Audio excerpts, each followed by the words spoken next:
안녕하십니까. 세스 유니버시티 에디션 컨텐츠 제작자 이규현입니다. 이번 컨텐츠는 챕터 4 데이터 다루기이며 데이터 핸들링에 있어 사용되는 구문들과 실습 데이터를 가지고 해당 구문들을 실제 적용하는 법에 대해 알려드리겠습니다.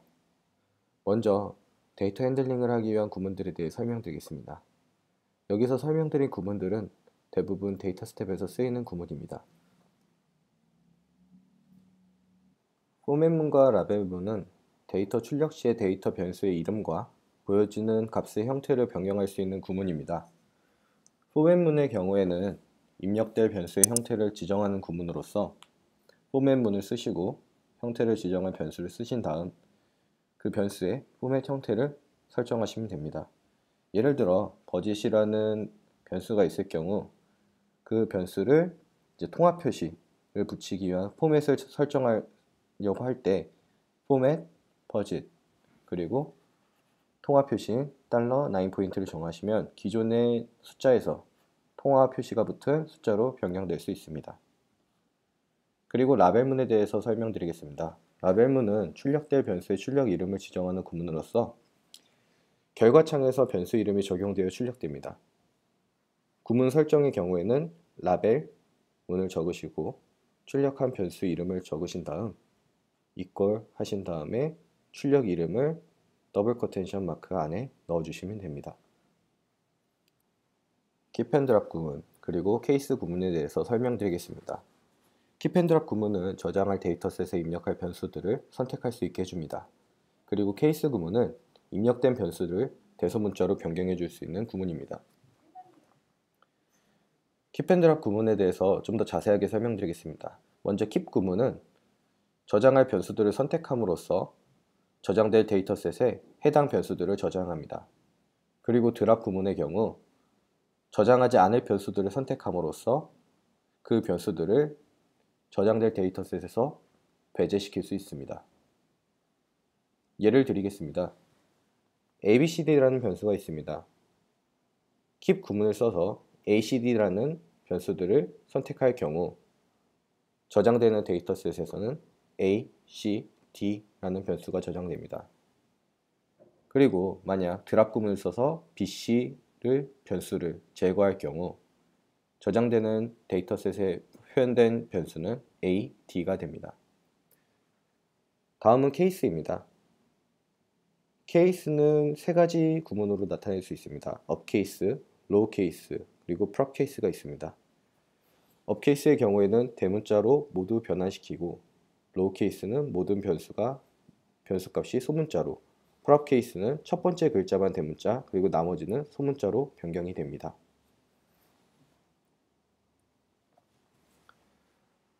다음은 데이터 분석에 있어 가장 상당한 부분을 차지하는 파생 변수 만들기입니다. 기존 변수들을 계산하여 새로운 변수를 만드는 작업으로 기존 변수를 함수 또는 연산자를 이용하여 새로운 파생 변수를 만들 수 있습니다. 예를 들어 설명드리겠습니다. 만약에 저희 총 버짓이 얼마인지 궁금합니다. 근데 저희 버짓은 현금과 그리고 크레딧으로 나뉘어져 있습니다. 그럴 경우에 현금 그리고 크레딧을 합한 새로운 저희 예산을 표현하는 파생 변수를 만들려고 합니다. 이런 식으로 구문을 만들어서 새로운 변수를 만들 수 있습니다. 다음은 아웃풋 구문입니다. 아웃풋 구문은 특정 조건이 참일 때 데이터를 저장할 데이터셋으로 보내는 역할을 합니다. 예를 들어 설명드리겠습니다. 커스터머라는 데이터셋에서 등급이 골드일 경우 굿 커스터머라는 데이터셋으로 보내려고 합니다. 그리고 등급이 그린일 경우 노멀 커스터머 데이터셋으로 보내려고 합니다. 이럴 때 아웃풋 구문을 사용하여 그레이드가 골드일 때 굿 커스터머로 내보내는 역할을 하며 등급이 그린일 때 노멀 커스터머로 데이터를 내보내는 역할을 아웃풋 구문이 합니다. 다음은 데이터 핸들링의 꽃 조건문입니다. 조건문은 다음과 같이 where와 if 두 가지를 소개하도록 하겠습니다. where와 if 조건문은 둘 다 조건에 맞는 데이터를 출력하는 구문입니다. 먼저 where 구문에 대해서 말씀드리겠습니다. where 구문을 쓸 경우에는 where, 그 다음에 조건을 적용할 변수를 쓰시고 연산자, 그리고 조건을 쓰시면 됩니다. 예를 들겠습니다. 날짜가 2017년 1월 이후에 데이터를 추출하고 싶습니다. 그럴 경우에는 where, 그 다음에 date라는 변수를 쓰시고 연산자를 쓰신 다음에 날짜인 조건을 쓰시면 됩니다. 다음은 if 구문입니다. if 구문도 where 구문과 마찬가지로 조건에 맞는 데이터를 출력하는 작업을 할 수 있습니다. if 구문의 경우에는 if라는 조건문을 쓰시고 그리고 조건을 적용할 변수를 쓰신 다음 연산자, 조건, 그 다음 then을 쓰신 다음에 만약에 이 앞에 있는 if 구문에서 참일 경우 then 뒤에 있는 구문들을 시행할 수 있게 됩니다. 만약 여기서 조건을 적용할 변수의 조건이 다른 조건일 경우에는 else if 또는 else라는 구문을 사용하여 다른 작업을 할 수 있습니다. 예를 들겠습니다. 만약 grade라는 변수에 따라서 다른 데이터셋으로 저장하려고 합니다. grade가 골드이면 good customer 데이터셋으로 보내고 grade가 green이면 normal customer 데이터셋으로 보내려고 합니다. 그 경우에는 if, 그 다음에 grade가 골드일 때 good customer로 내보낼 수 있게 되며 만약에 골드가 아닌 green일 때는 else if를 사용하여 normal customer로 내보낼 수 있게 만들 수 있습니다. 다음은 contains와 like 구문입니다. contains와 like는 조건문 안에서 해당하는 값을 포함하는 데이터를 추출하는 구문으로 보통 문자를 추출할 때 사용됩니다. 먼저 contains 구문에 대해 설명드리겠습니다. contains 구문을 사용할 때는 where나 if 조건문을 사용하며 where 조건을 적용할 변수, 그리고 contains 추출할 값을 넣으시면 됩니다. 예를 들어 설명드리겠습니다.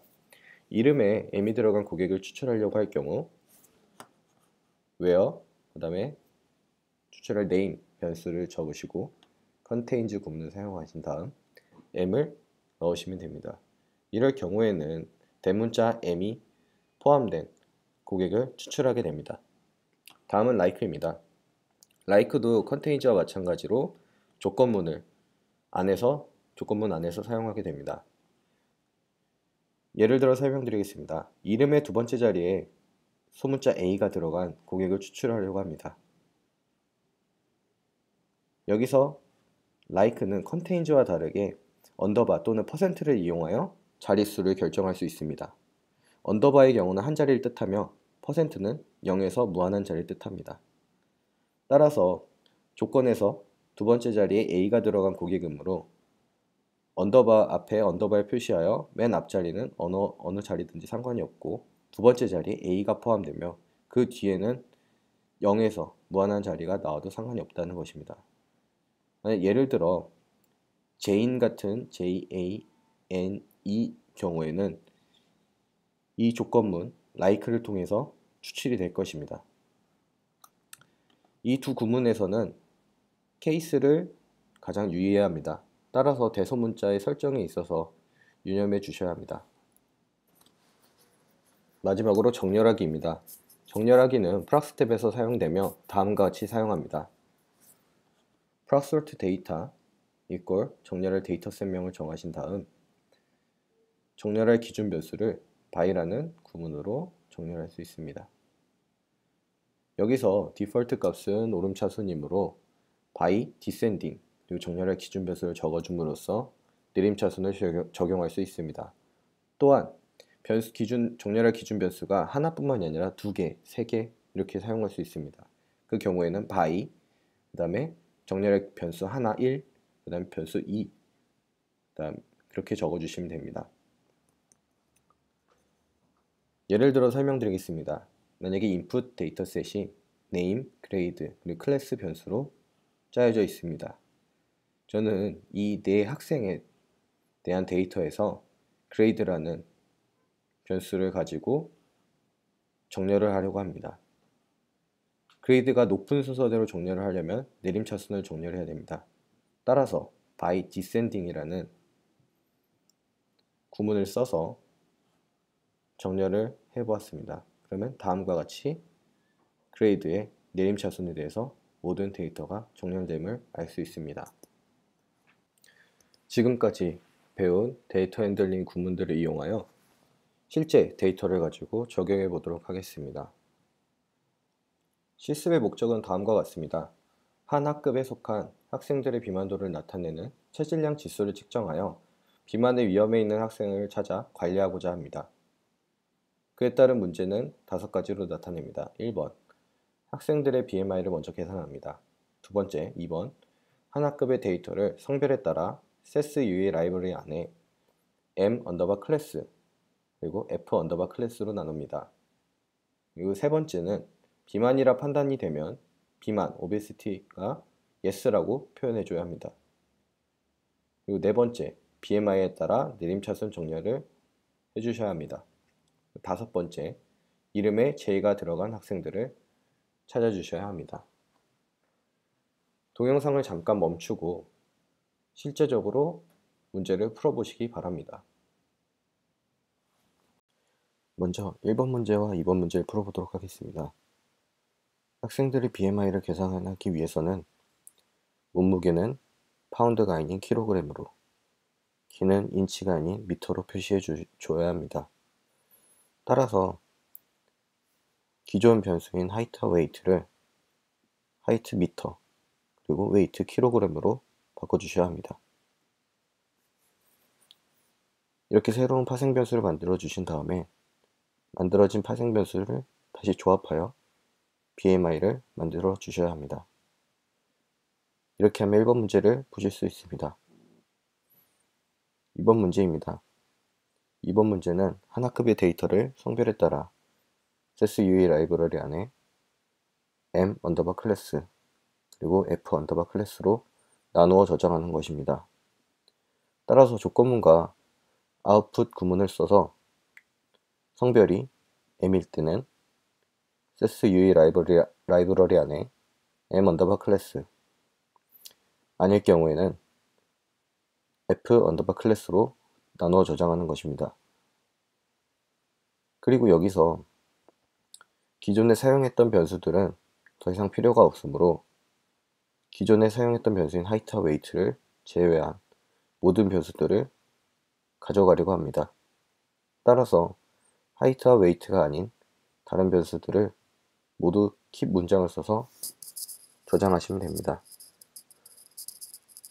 상대적으로 더 편하게 하시려면 드랍 구문을 써서 하이트와 웨이트만 적어주시면 해당 원하는 변수들을 저장할 수 있습니다. 다음은 3번과 4번을 풀어보도록 하겠습니다. 3번 문제입니다. BMI가 20 이상이라고 판단이 되면 비만, obesity가 yes라고 표현해야 합니다. 따라서 조건문과 새로운 파생변수 계산법을 사용하여 BMI가 20 이상일 때 obesity라는 새로운 파생변수를 yes라고 표현해 줘야 합니다.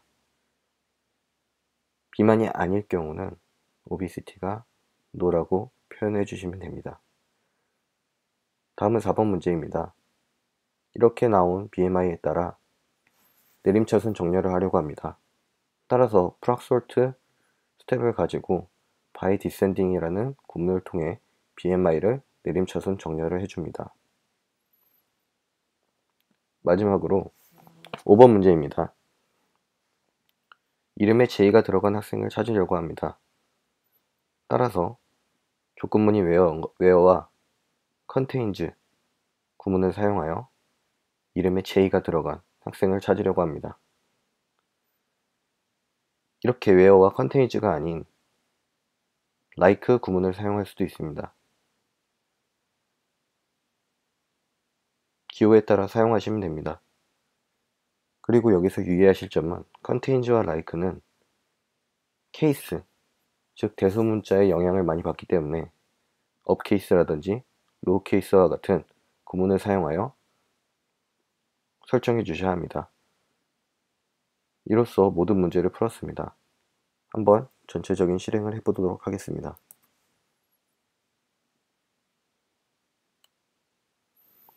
결과는 다음과 같습니다.